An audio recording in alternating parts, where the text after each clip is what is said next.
Hey everyone, welcome to part 1 of a 3-part series where I will be recreating Hyperia at Thought Park in Planet Coaster 2. The first part of this is going to be just me making the track, so that's what I'm doing right now. And then in the second part, I'll be doing supports and pathing, however you want to say it.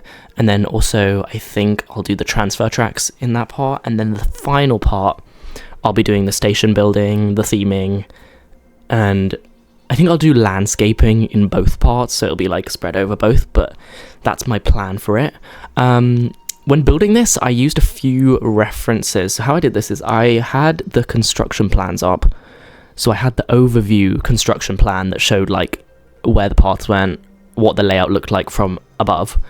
And then I also had the construction plans that showed from different angles. Like when they first submitted planning permission, I used those to help me with height references, figuring out how high elements are in comparison to the lift hill. I also used a POV of Hyperia.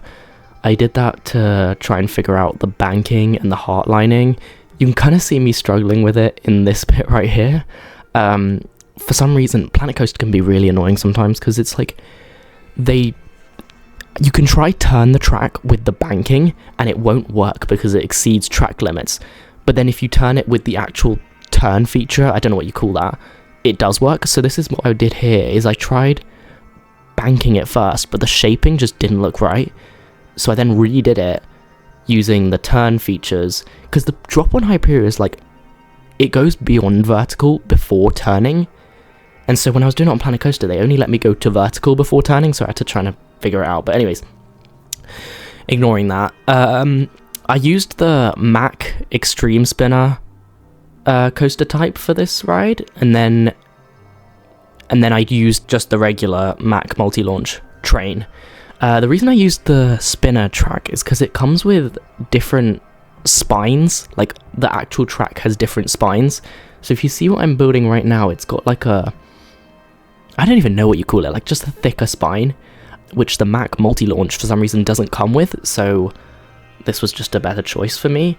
The pre-lift section of Hyperia is just like, I don't know what the track type is called, but it's a different track type, and I tried to figure out a way to do that, but I couldn't get it to work, so I'm just gonna have to ignore that for now. I struggled a bit with this element. This is the Immelman kind of thing. It's not really an Immelman. It doesn't invert really. It's kind of like a mix between an Immelman and an airtime hill, but in my opinion, it's probably the worst moment on the ride. I think it doesn't really deliver much airtime in general. The peak of the hill just isn't strong enough, so you never get pushed out your seat. You get a bit of floater airtime, but it's nothing special. Here, I was removing the supports because it's easier to work in Planet Coaster when the supports aren't in the way. And also I'm going to do custom supporting anyway, so there's no need for them. I also might do custom catwalks too, so I'm going to figure out if I want to do that, because I think they're on the wrong side, and I couldn't figure out a way to change the sides for this coaster, so yeah. Then the overbank element. This is my favourite moment on the ride on Hyperia. It's definitely the strongest moment in terms of airtime. It's most sustained as well. I kind of was worried going into building this element because it looks kind of odd from off-ride, and I think it's the only roller coaster in the world with this element. Correct me if I'm wrong. A lot of the RMCs have outer banks, but none of them going to inversions, because you've got like Iron Gwazi and Steel Vengeance, and I've done both of them, and I think their outer banks are better than Hyperia's outer bank. But then Hyperia's goes into an inversion, which is like the added uniqueness, so kind of gives it a bit of a pro there, but like I prefer airtime to inversion, so the RMC ones are just going to be way better for me. But I'm going off topic. Yeah, I was worried doing this element because the shaping of it's very odd, but I actually did it first try, I think.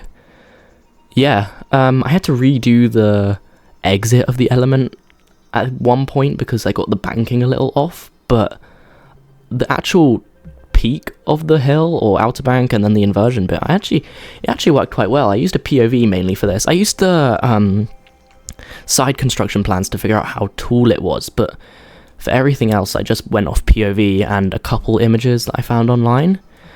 Then it's the dive loop stool. This element's like, it's just okay. It's not like standout to me because, yeah, I've said it before, like, inversions just aren't really my thing. I like Smiler, but like when I'm riding the Smiler, the best moments are the 2 airtime hills. I don't really care so much for the inversions. So this element's just okay. I mean, it's nice, it's a stool. I do like stools. Hang time, like, you know, hang time's still going to be good, whether you like it or not, it's still a good moment. And then what am I doing here? Oh, I'm just smoothing the coaster. I haven't got to it yet, but I'm going to talk about it anyway. The next bit is the trim brake, which I want to get into because in the original plans, it was a splashdown, or at least that's what people thought it was going to be. But it's just a trim brake with a fake water effect. And I don't even know if that water effect works anymore. I think it broke at one point. I don't know if they've got it fixed now. I haven't been to Thorpe Park in a few months. But it's just like, why is there even a trim brake on this ride? Like, I feel like they got away with it when it was a splashdown. I couldn't think of the word. When it was a splashdown, because it's like, okay, well, that naturally slows down the train. But this is just an excuse to make the ride short. Like, the fact they even need a trim brake before the last 2 elements just tells you that this ride has so much more speed and could go on for way longer. Like, I think that's the biggest complaint with Hyperia in general, is that it's too short.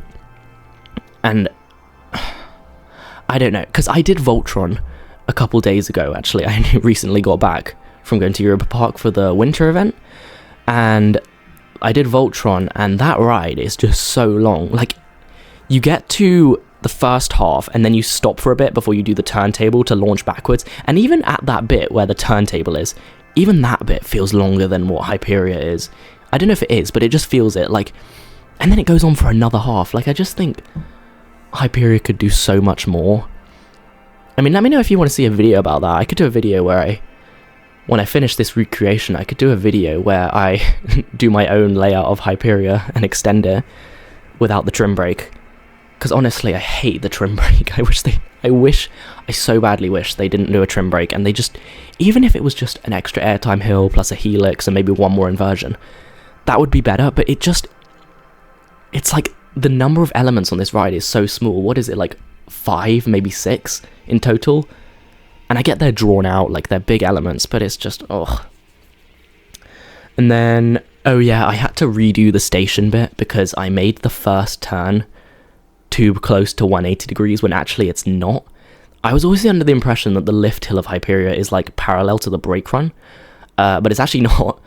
It's kind of on a diagonal, so I had to redo that bit. I mean, I looked at the plans and I thought I got it right, but I redid that, and then here I'm just connecting the track up.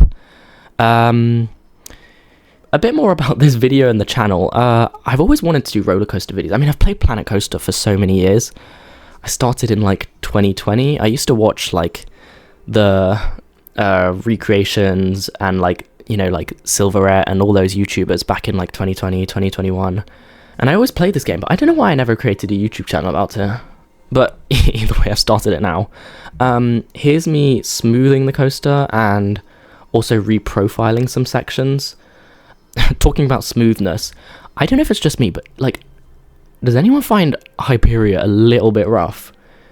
Not so much the ending, but the valley of the first drop, and also I think the valley after the outer bank into the dive loop stool. They're not like headbangy, because obviously it's a lift hill, not a lift, a lap bar. It is also a lift hill, but it's a lap bar. But it just gives you a bit of a headache. Like, it's a little bit rattly, and I don't think it's just me, because I remember a couple other people have said it. Like, when Coaster Studios came down to the UK and rode this, I remember they said it was a little bit rough. So I think it's not just a me problem. I think it could just be the height and speed, which is what causes it to be rough. But honestly, I don't know. I'm about to end the time lapse here. It's coming up soon. But I just wanted to say thank you if you're still watching this. This is my first video. Let me know what you want to see more of. I'm not even sure if people are going to watch this, so there could be no one telling me what to make more of, but I'll keep posting, it doesn't matter. I'm obviously going to finish this recreation, and then after that, I'll probably do some more recreations, Maybe I'll post some, like, personal Planet Coaster stuff. How many times have I said in this video? I need to get better at this. You can tell this is my first video, because I have like a couple points written down that I'm talking about, but I don't have a script. I don't know if that's what people do, but but anyways, yeah. I could also do videos about real life parks, like rankings, Alton Towers, Thorpe Park, maybe even vlogs, I don't know. Just let me know if anybody's watching this, what you want to see. But yeah, that is basically the end of this time lapse. So yeah, here's the POV. Thank you for watching. Bye.